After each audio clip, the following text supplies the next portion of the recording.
Hello, welcome pen friends. My name is Chris and I'm back with another pen video, or more appropriately, this is an ink video. I have gone through and really organized all my ink, and it's ready for either true confessions or lessons learned or a little of both, but it's all good because I really feel organized, and I just wanted to share my process with you all in case it would help somebody else. I made some discoveries, as we usually do when we gather all of one item in one place, and that's something that I learned when I read the book, The Joy of Less by Francine J. I learned that's how we can organize, is we can, get everything in one place and start over, basically. And so that's what I did. You probably will notice I don't have all my ink bottles out, but I have the samples that correspond to the full ink bottles. And I did discover that I have 16 bottles of ink. Like it's some big surprise, right? I'm the one that ordered them all. And these 16 little vials here in the middle represent those.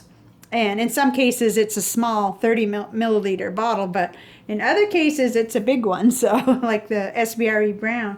And I also discovered that I have 89 total samples. 40 in each one of those, and then some more here. And let's see, 1, 2, 3, 4, 5, 6, 7, 8, 9. Yeah, so 89 total. And that, kind of surprised me because my limit was the 2 trays, and I went over, but some of that was just wonderful pen friends. So thank you, people who have shared ink samples with me. I love it. So basically, let's see, the process that I go through when an ink sample arrives here, whether it's been gifted to me by a pen friend or I've ordered it online or whatever, is that I immediately put it, do a little swatch on one of these. These are all my purples, and these are all of the other ink samples that I've ever had, including the ones that are here and some that are already cleaned out and gone now. But that way I have a place that I can kind of see what, get a basic idea of the color and stuff when I'm inking up.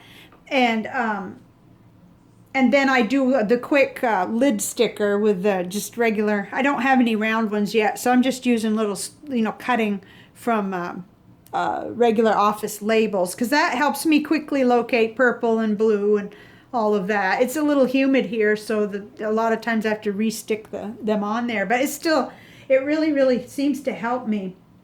And so that's the beginning of the life of a sample once it reaches my home, and then it goes into one of these. But now I've overspilled just a little, but probably will be cleaning out some of those really soon. So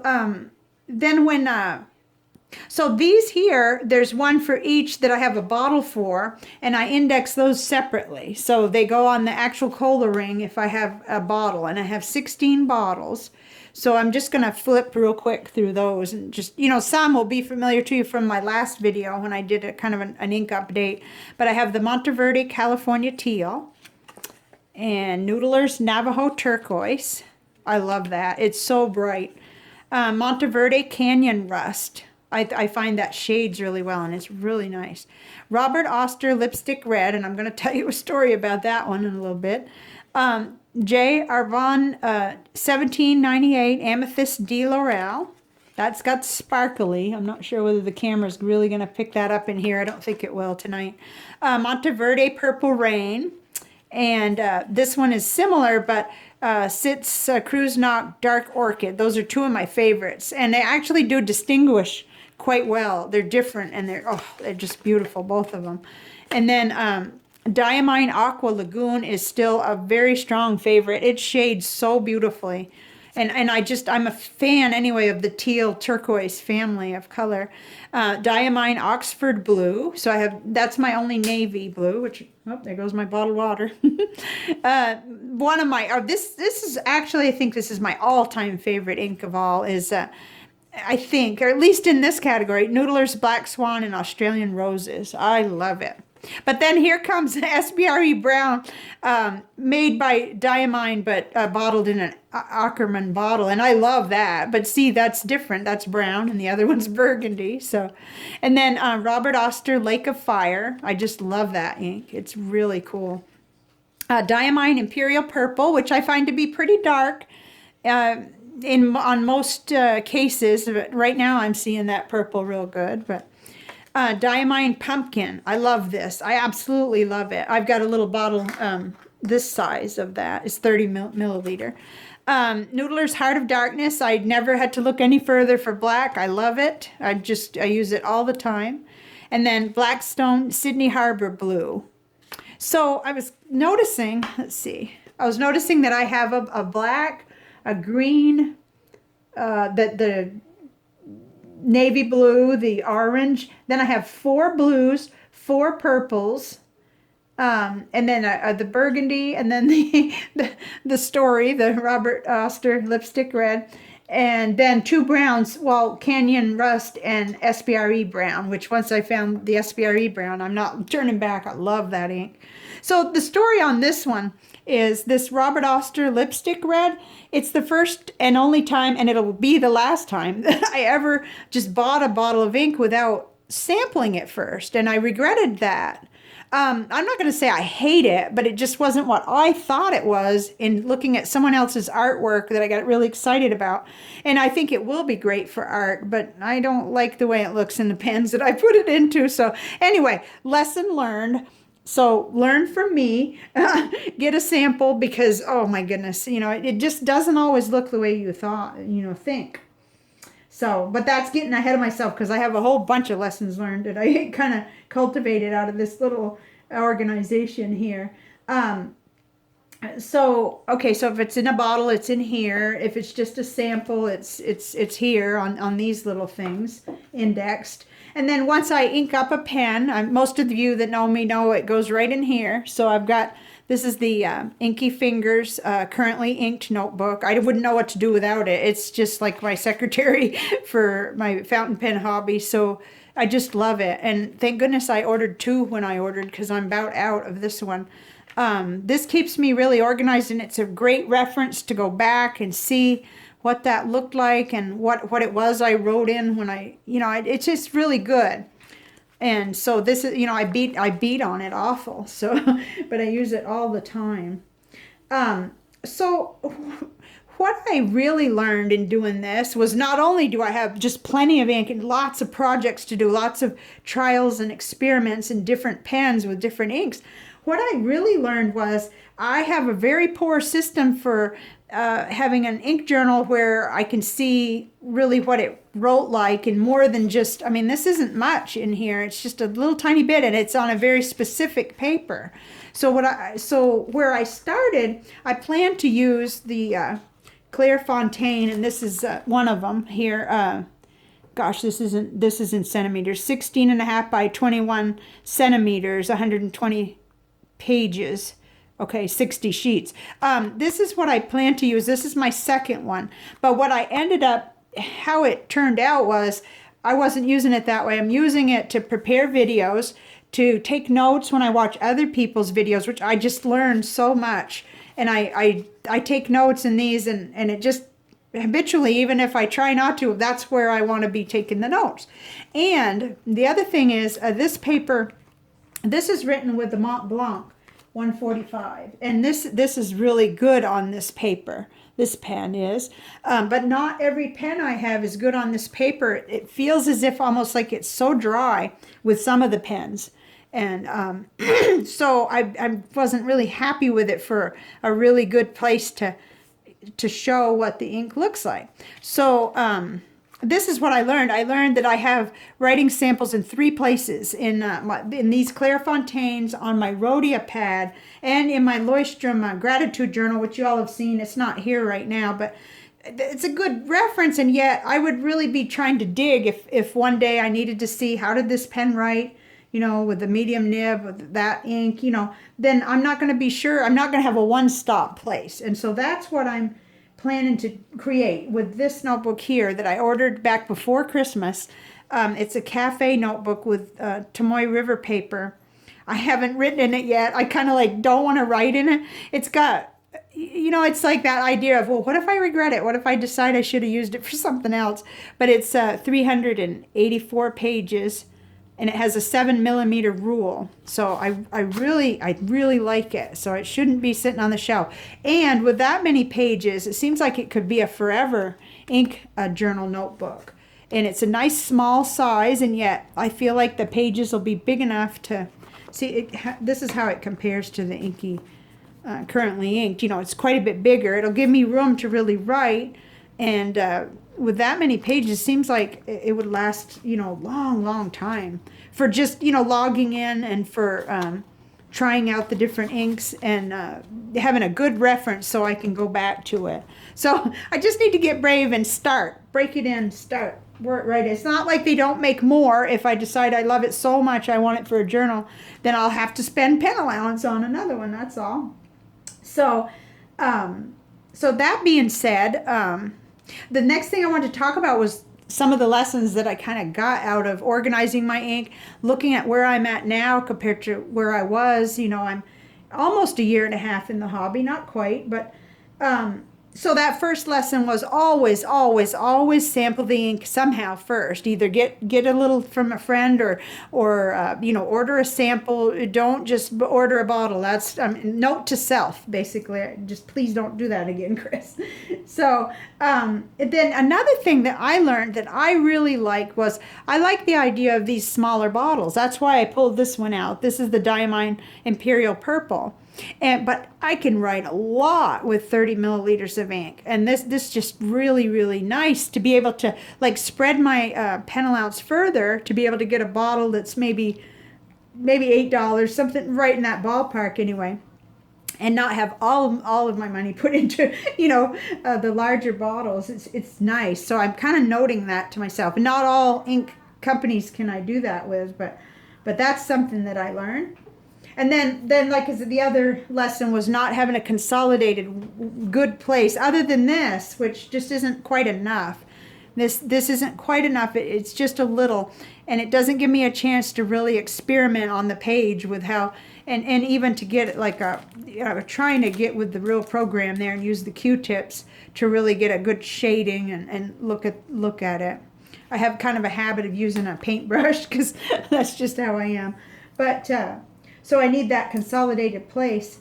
The other thing I noticed too is that it would probably be helpful for me to sometimes to standardize and use a medium nib, because that's my favorite nib. And if I don't like the ink with a medium nib, then I'm not going to want to go any further than that 2 mil sample. So that's just for me anyway. I got to keep in mind that that's what I really need to look at, is how does it look in my favorite pens, like my TWSBI Eco, or, you know, something that's going to give me a good medium sample.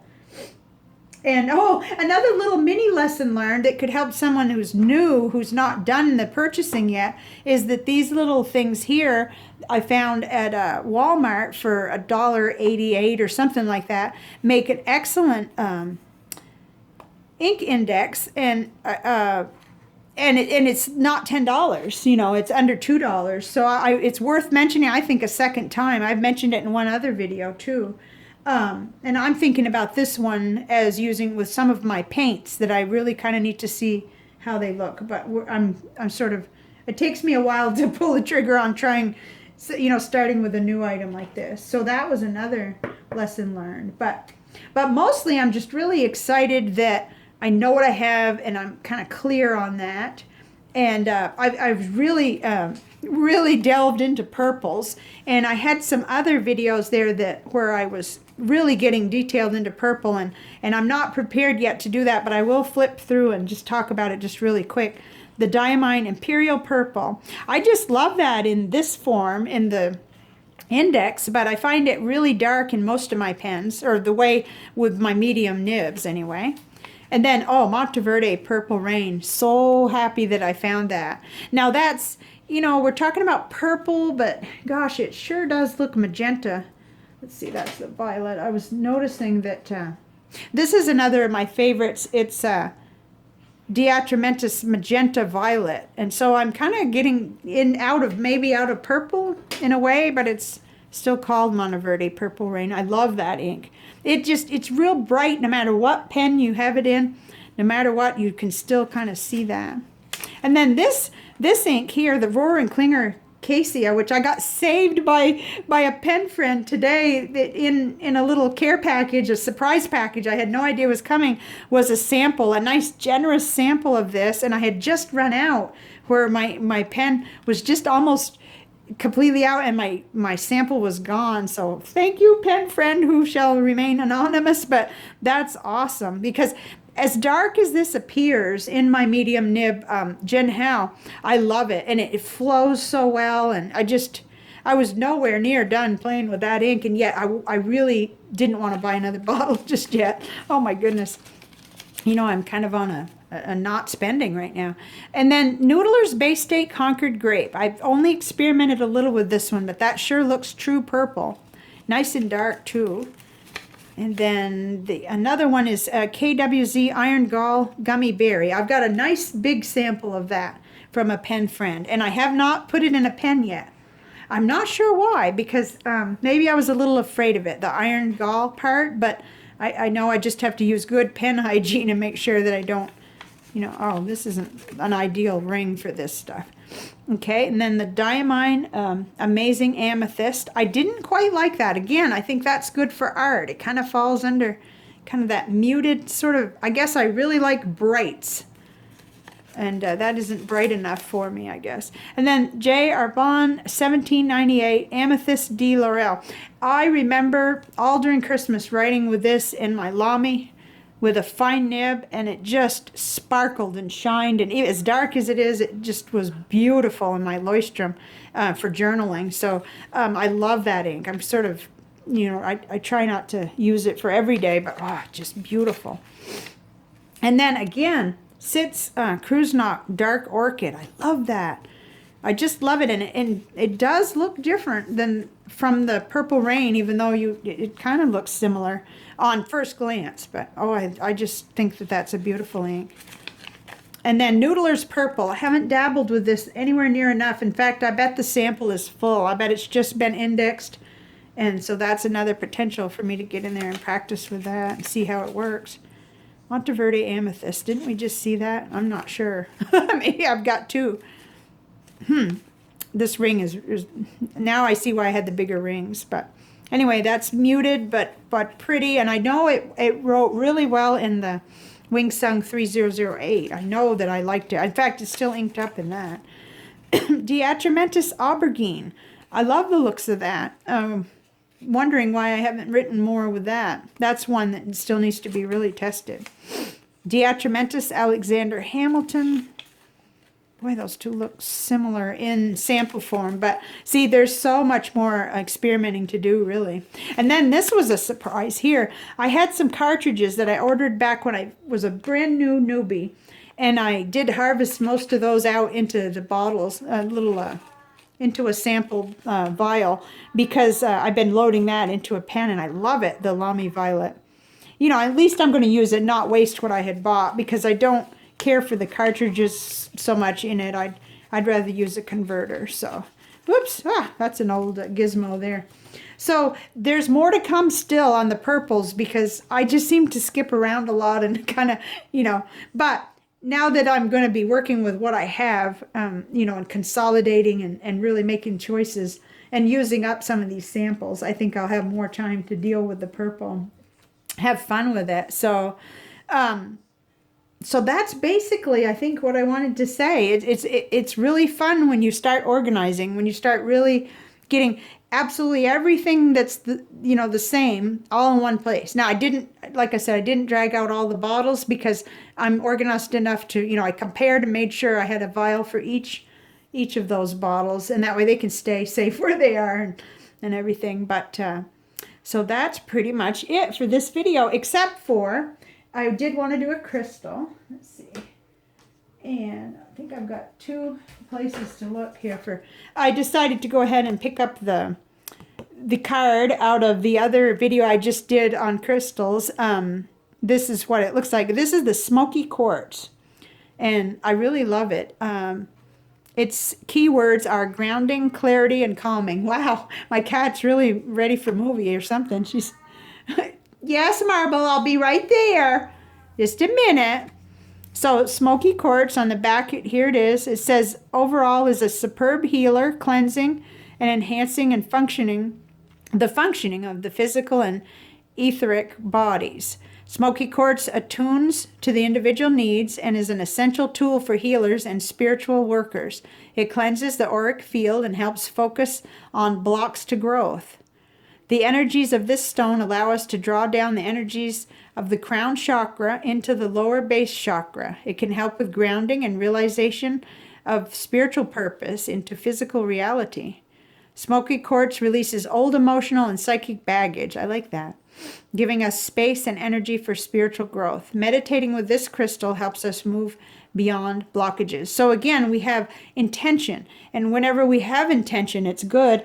But when we have intention plus the energy of the crystal and our love of the beauty of it, I think it amplifies things. I really do. And I'm, like I said, I'm new at this and nowhere near expert or anything like that. But so that's that. And then in the Crystal Bible, I think, yeah, I have some more in here. I'm not sure if it may be redundant, but this is the Crystal Bible by Judy Hall. And let's see, additional properties. Smoky Quartz is one of the most efficient grounding and anchoring stones, and at the same time raises vibrations during meditation. This protective stone has a strong link with the earth and base chakras. So that's a little bit of, two sources saying the same thing. Promoting a concern for the environment and ecological solutions. This stone is a superb antidote to stress. Oh, I like that. It seems like I've heard that before too. There's a lot of overlap with these crystals. But anyway, that's kind of an idea that you can get quite a bit of information from different sources. And then this came with it. This is the Moonrise. I got this from Moonrise Crystals online. Be in perfect alignment with your body, mind, and spirit. Create positive, long-term habits for your highest good. Ground yourself in the moment so feel stable and safe. Enhance cooperation, communication, and business sense. Let Smoky Quartz bring you into graceful harmony. Well, all I know is I like having these around. I just feel happy the more crystals are surrounding me in my home. So that is something I have been doing. So that's it, and I hope you got something out of the video. A lot of this parts and pieces you've seen before. Wouldn't know what to do without, of course, ink syringe. I just wouldn't know what to do without it. And I like this too. This is the little ink miser. I think at times when I have too much, like somebody sends me and it's full, like this, I can't go stick my pen in there. So I might just use this, just dump a little in there and then fill my pen from here because it's already in a sample bottle and it's been given to me. So it's awesome. But this is a handy little gizmo here. I like it a lot. And I'll see if I can link, that. I know just about everybody in the fountain pen hobby, this is an essential, the ink syringe. And of course these vials, I wouldn't know what to do because most of my ink, I like having it in sample form. And I'm going to try to learn to put away the paintbrush and use the Q-tips to kind of get a nice darker saturation up here and then go to lighter. That's what I'm trying to learn. So anyway, that's this video, and I hope you have a wonderful, awesome weekend, and thank you so much for watching and commenting. I just love the conversations that we have after the videos, and I learned so much. Just getting ready, just organizing, just thinking about showing friends what I got going on and what my thought process is for organizing my fountain pen hobby. So it is just amazing. So thank you very much for watching, and I'll see you next time. Bye now.